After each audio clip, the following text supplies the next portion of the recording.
Today's guests are Penelope Canan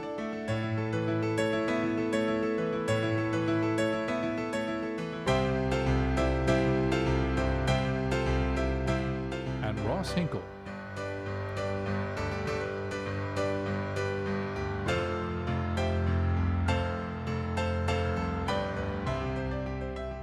We join their conversation in the faculty lounge. Global climate change is rising sea level. Right. How are we going to adapt to that? That's a sociological, economic, and environmental Right. problem. Well, and I've seen the maps of Florida's landscape.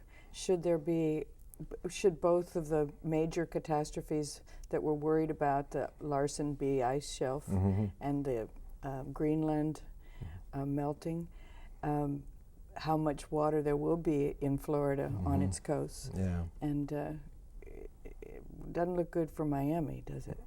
No, it doesn't look good for many of the coastal areas. Right. But you know, there's such a debate about global climate change, and I'm not a global climate change scientist from the modeling perspective. I'm more from looking at the potential impacts and how ecosystems will respond.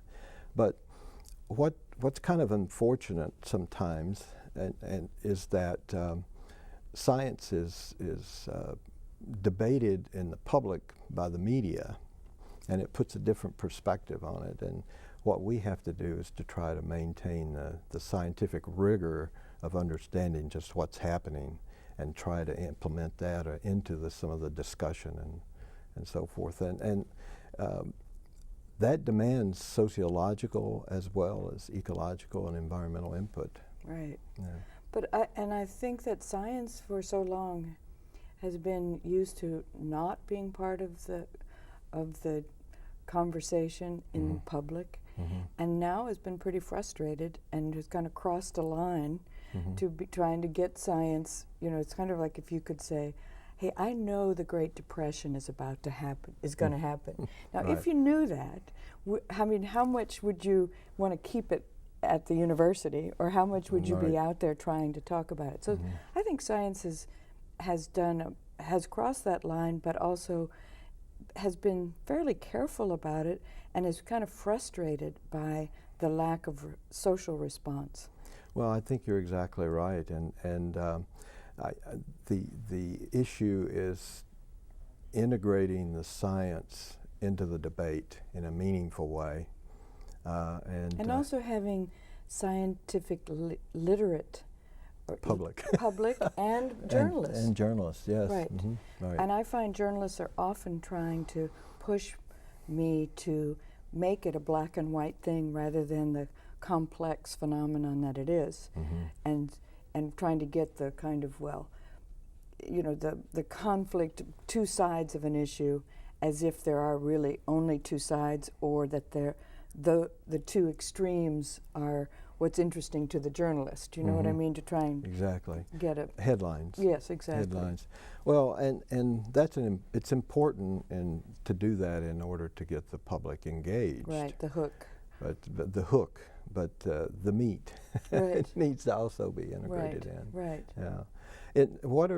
How are sociologists approaching the climate change issue? What are some things that you folks are doing that? Well, I would say that primarily sociologists are interested in the stratification effects of the impacts. That is, that there will be environmental refugees, that the poor will be less resilient in their adaptation. Didn't we see that in Katrina? Exactly. Yeah, we've had a preview. Right, exactly. Wow. And we have a national task force of sociologists that are studying the various things about Katrina, including the plight of the first responders. I mean, the first responders in the Katrina situation were also victims. You know, I mean, how were they going to be responding if they had no office, no telephone, no tools of response, and how they were also worried about their own families. And they, you know, at one point, I remember one anecdote that one of the responders was told, you are the Red Cross now. Mm-hmm. You are it. And he was all alone, and he had to make these field decisions. And so there's some research on the different roles that were played, and certainly Katrina also interests sociology as an example of the not conflict, but the interaction between federal, state, and local government, or shall I say the lack of communication in some, or what were the nuances or types of communication, and how we do a lot of community disaster research, and how do communities, how are they organized and built, how the built environment will also influence responses in natural disasters. That's interesting. Prior to coming to UCF, I was with a private company at Kennedy Space Center, and one of the contracts that we had was to support the Environmental Protection Agency in looking at the situation in Katrina to deal with issues of hazardous materials. Just think, every house has hazardous materials. Of course. And houses were destroyed and materials were dispersed Right. through the environment. And one of the things that the reason I'm telling the story is one of the things that just caught my attention is that we talked to one of our scientists in the field and about how it was going, and it was rough living, and he'd seen a lot of impact of salt water intruding into freshwater marshes, of trees that were hundreds of years old blown over, and total ecosystem changes. And at the time that he was there, he said, well, the thing that just really disturbs me is I don't see any birds. I don't hear the birds, and I don't know what was scientifically behind that, but that impression is what caught my attention. Right, the sounds. Right, the sounds Right. are so different. Right, but you're also talking about there was no livelihood for a lot of people. Right. Right. Yes, exactly. Yeah, So many. that would interest a sociologist, is the how the economy was changing, how the schools were changing, all of the different components of a community, how those were all devastated and individually devastated and as a system devastated. Well, one of the things that intrigues me and in a way concerns me is that let's assume that the predictions are correct. The level of effect and the level of change is debatable. That's right. The change to me Future's is always uncertain. to me the change is not debatable. It's happening as we see it, and is that we have large populations that are living in areas that are either going to have to be shored up, protected, or moved, such as large populations moved out of the area of Katrina. Well, we have a limited amount of quote natural resources and space that have been preserved as conservation areas, as parks, as green spaces, and so forth.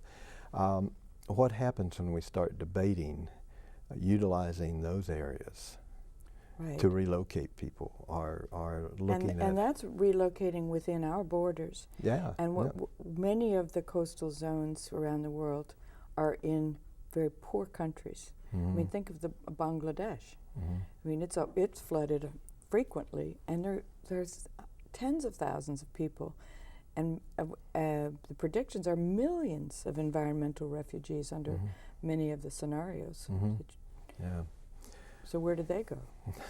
That's a good question. Yeah. Science is going to help understand the effect of global climate change, and technology and science are going to help develop ways to deal with it. But it is happening and will happen. So I think we have to, I like to take a conservative approach and take a worst case scenario when it comes to an issue as important as that. Right. Is to try to develop programmatically and to focus research and look at what can be done, particularly in the areas of biology and conservation biology. What can we do to help in understanding and also help in providing information where we make smart decisions rather than emotional decisions. Right. And make them in a timely fashion. In a timely fashion. There's yes. something now called the 2% solution. Have you been following this? No, I'd like to hear about it. It's saying that if we want to stabilize emissions at, I think it's 550 by 2050, then we need to be reducing CO2 emissions by 2% per year. Mm-hmm. So that's the 2% solution. And also I see. saying, in other words, it's an incremental but rolling improvement, if you will, in our carbonization. Mm-hmm. And that's a conservative response, but it's a measured pathway. Mm-hmm. And that's what I think most of the, I should say, political or NGOs that, are now glomming on to this notion of a 2% solution. Mm-hmm. Yeah. Now, how do you think the public now perceives global climate change? Is it widespread, or are there still doubts? Well, it's funny. It got so polarized, and I think that was helped by the current administration trying to say that the science was still out for so long, and so I think most people believe that it's happening, don't know that they don't believe it's as severe a problem because it's not. We used to talk about by the end of the century. Yes. It's now It's now faster. 2050. Right, 2050. By the mid-century. Right, and even 2050 sounds far away to some young people, but to you and me, we know that it'll be 2050 before a lot of people know it. But some people think either it's so bad that we might as well just go out and have a beer, or it's so bad that somebody must be doing something about it, or it's not so bad because nobody's doing anything about it, or those, I think. But I think there's a tipping point in public perception and action, and I think we've hit it. I think that people are now seriously. There's a lot of segments of society that are seriously interested in preparing in adaptation, mitigation measures, and some serious attention. Yeah. I also think, just 1 second, I think I grew up and was in graduate school during the energy crisis. Right. And that whole thing influenced who I became academically and in my career. And I think there are a lot of people my age that have been working in related areas that are now of an age that we have some wisdom, some experience, and all are finding each other to really make this decade the most exciting decade. Right, right. Well, I was in graduate school during the 70s, mid-70s, and the National Environmental Protection Act came about. Right, me too. The Threatened and Endangered Species Act. And of course, I was in an ecological program, ecology, Where was that? At the University of Tennessee, and I did a master's and PhD there. And at the time, there was a proliferation of environmental consulting companies. This is how I started my career, dealing with environmental impacts. Me too. And it really shaped my career. But I tell you a little story about this. A simple thing can sometimes impress you a lot. I've spent the last few years, 10 years plus, working with a colleague from the Smithsonian Environmental Research Center on a project funded by the Department of Energy to look at the effects of double ambient atmospheric carbon dioxide concentration. What's double ambient mean? It's twice the concentration. So you take ambient, which is approximately 350 parts per million, the concentration of carbon dioxide in the atmosphere. Today.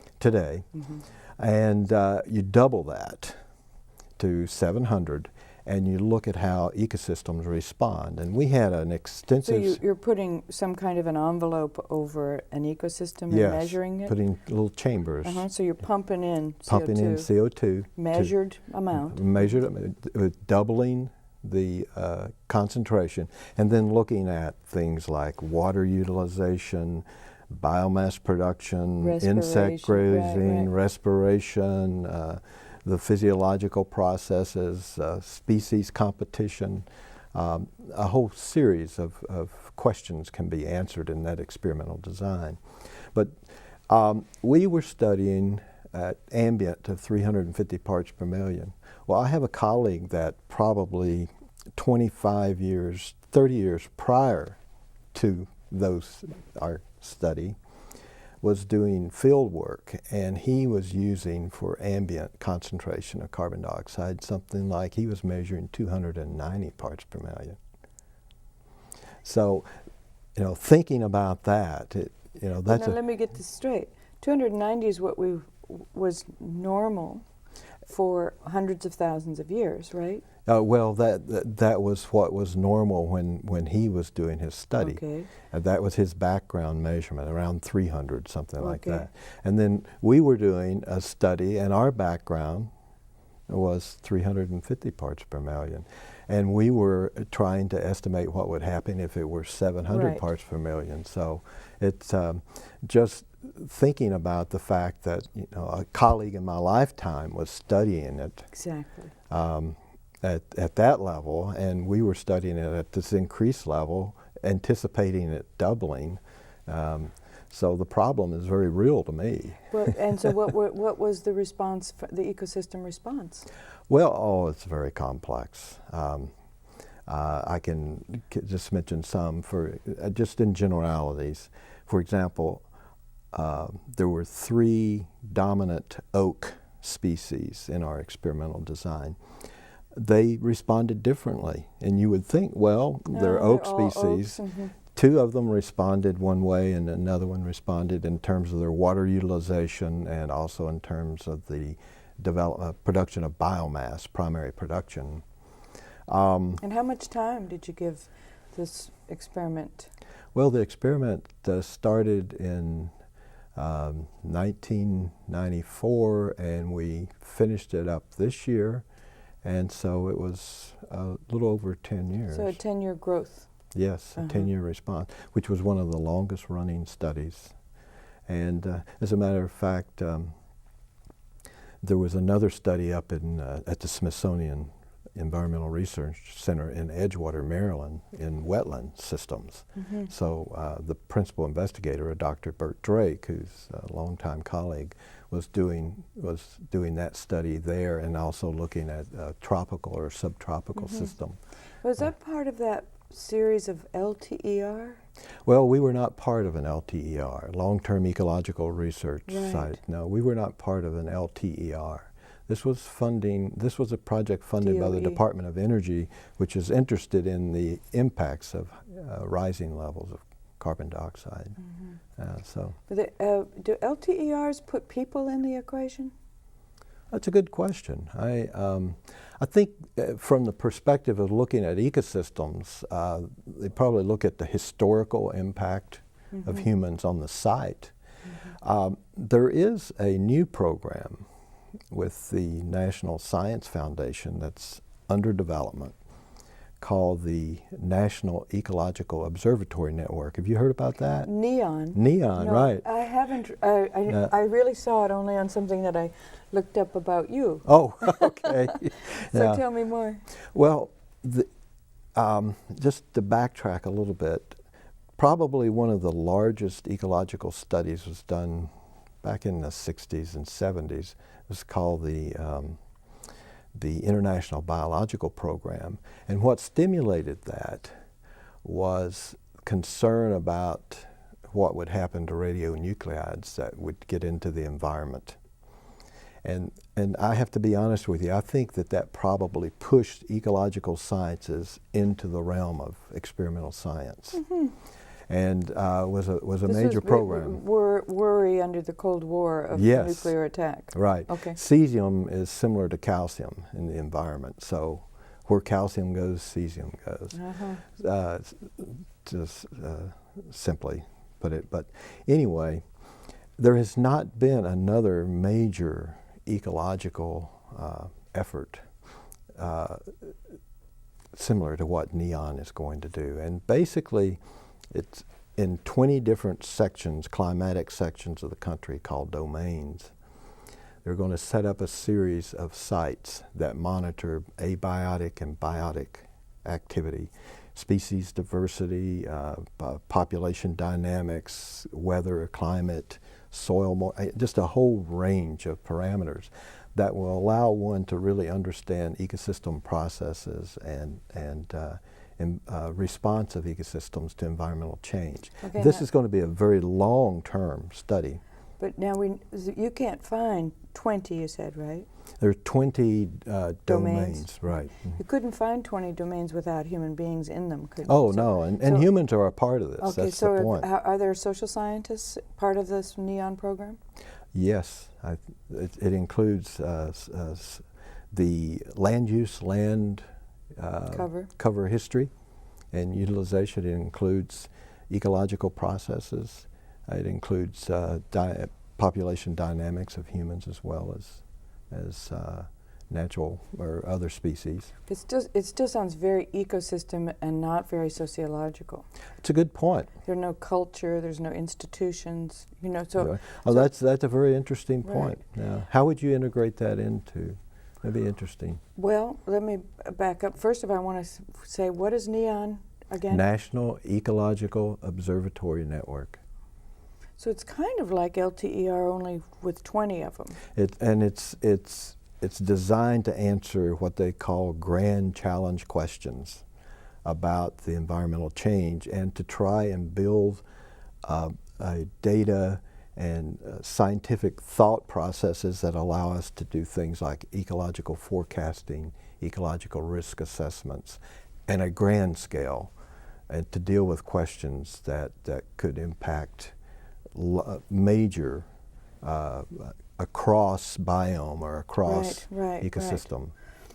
Well, so what we would also, I mean, we know that you're anticipating ecosystem response. So we also need to anticipate social response in those. So what I would make sure is that I had, as I was saying, this poetic, I would think of each of those biomes as the poetics of place or the poetics of biome. And so I would say, this is from the human side, the population composition, composition, distribution, and change within those. The way societies are organized within each one, the ecosystem type, and by that I mean physical ecosystem type, not social ecosystem. The technologies that are used for transportation, for almost industrial processes and economic processes, technology, and that's the technology. Institutional arrangements. How is the economy, the polity, the health systems, all of those organized, and the culture. So that's the poetics: population, organization, environment, technology, institutions, and culture.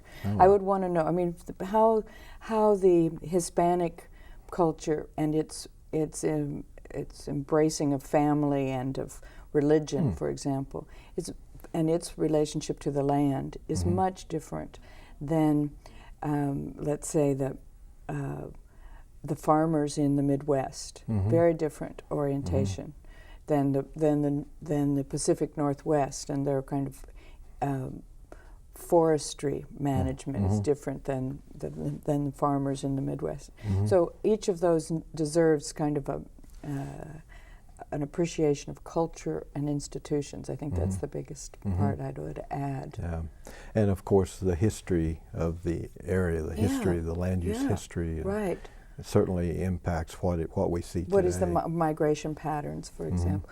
And so I think that there's there are IGERT grants from NSF. We need to talk about that, right? Yeah, we should do that together. Yeah, right. Yeah. That's what is that? Interdisciplinary graduate education, research, and training. I'm right. make it up, but I think that's it. Yeah. It's hard though to figure out what are the standards they're using to award those. But I believe that UCF ready, is poised if we Mhm. would put it together. Some people were working on that Centers of Excellence. Are Mhm. you working on a proposal for that? We were preparing. We did a pre-proposal Yeah. for that, and some aspects of the proposal did not really show the job creation that was anticipated. Yeah, they want that, Um, right. But the proposal we put together was a very integrated proposal to look at human health and environmental health aspects, and Human I health.